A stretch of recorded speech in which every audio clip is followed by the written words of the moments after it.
Assalamualaikum warahmatullahi wabarakatuh. Izin memperkenalkan diri, nama saya Rahmat Alfian. Jadi pada kesempatan ini saya akan mempresentasikan makalah yang berjudul Bisnis Intelijen dalam Pengawasan Narkotika oleh Direktorat Jenderal Bea dan Cukai. Materi ini membahas bagaimana pemanfaat teknologi Business Intelligence untuk membantu Direktorat Jenderal Bea dan Cukai dalam meningkatkan efektivitas pengawasan dan pencegahan penyelundupan narkotika di wilayah pabean Indonesia. Nah, untuk presentasi ini terdiri dari 4 bagian utama, yaitu bagian pendahuluan, landasan teori, pembahasan, dan diakhiri dengan penutup. Bagian pertama terkait pendahuluan. Yang pertama adalah latar belakang. Indonesia sebagai negara kepulauan memiliki banyak jalur masuk internasional yang berpotensi dimanfaatkan untuk penyelundupan narkotika. Jadi untuk menghadapi tantangan tersebut, Direktorat Jenderal Bea dan Cukai ini melakukan transformasi pengawasan dari metode manual menuju sistem berbasis teknologi. Dengan memanfaatkan analisis resiko dan business intelligence, proses pengawasan menjadi lebih cepat, tepat, dan juga efektif. Kemudian terkait perumusan masalah. Perumusan masalah dalam makalah ini berfokus pada dua hal utama. Yang pertama terkait bagaimana peran strategis Direktorat Jenderal Bea dan Cukai dalam pengawasan narkotika di wilayah pabean. Kedua, bagaimana penerapan business intelligence dapat mendukung pengambilan keputusan yang lebih akurat dalam proses pengawasan tersebut.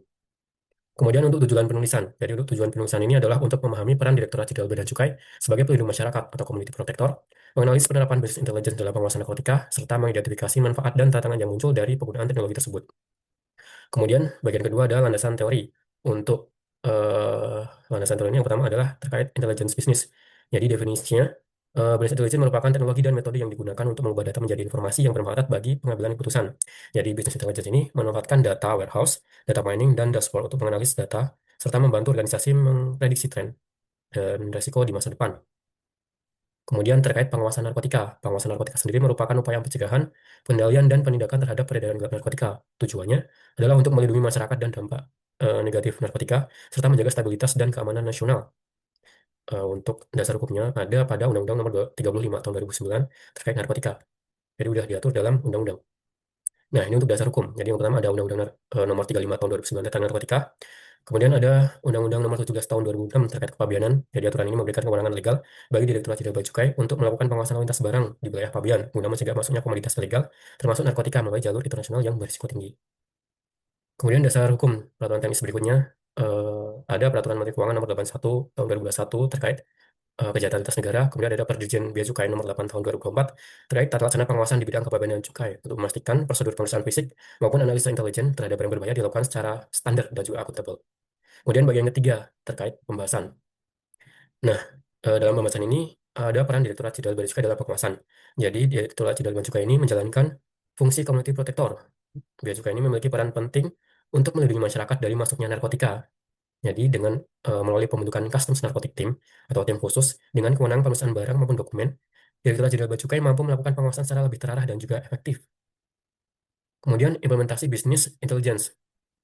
Penerapan bisnis intelligence diawali dengan pengumpulan data dari berbagai sumber seperti manifest, data penumpang, dan informasi intelijen. Data tersebut kemudian diintegrasikan ke dalam sistem terpusat dan dianalisis untuk mengidentifikasi pola serta resiko penyelundupan. Setelah data dianalisis, bisnis intelligence digunakan untuk melakukan prediksi terhadap potensi ancaman di masa depan. Hasil analisis kemudian disampaikan melalui dashboard monitoring yang membantu pimpinan mengambil keputusan secara cepat dan berbasis data. Kemudian untuk manfaat dan tantangannya, penggunaan business intelligence ini memberikan manfaat berupa peningkatan akurasi analisis risiko dan kemampuan deteksi dini terhadap pola penyelundupan narkotika. Selain itu, business intelligence juga membantu optimalisasi sumber daya dan mendukung pengambilan keputusan yang lebih efektif. Kemudian yang berikutnya, di sisi lain penerapan business intelligence ini menghadapi tantangan seperti kompleksitas integrasi data, kebutuhan keamanan informasi yang tinggi, serta perubahan modus kejahatan yang terus berkembang. Oleh karena itu, peningkatan kualitas SDM menjadi faktor yang sangat penting. Bagian terakhir, penutup. Jadi bagian penutup ini berisi kesimpulan dan saran yang dapat menjadi rekomendasi dalam pengembangan pengawasan narkotika berbasis bisnis intelijen. Kesimpulannya, dapat disimpulkan bahwa bisnis intelijen ini telah membantu Direktorat Jenderal Bea dan Cukai bertransformasi menjadi organisasi yang lebih proaktif dalam pengawasan narkotika dengan memanfaatkan analisa data dan manajemen risiko. Proses pengawasan menjadi lebih efektif, akurat, dan mendukung penegakan hukum di wilayah pabean, terutama di bidang narkotika, psikotropika, dan preskursor (PNPP).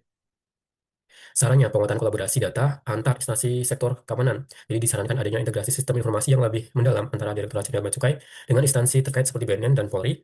Kolaborasi pertukaran data soal ini akan upaya basis data analisa risiko dan mempersempit ruang gerak jaringan penyelundupan narkotika internasional.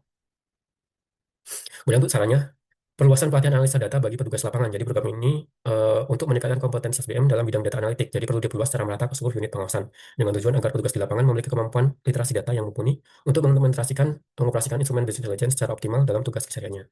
Demikian presentasi saya. Terima kasih. Assalamualaikum warahmatullahi wabarakatuh.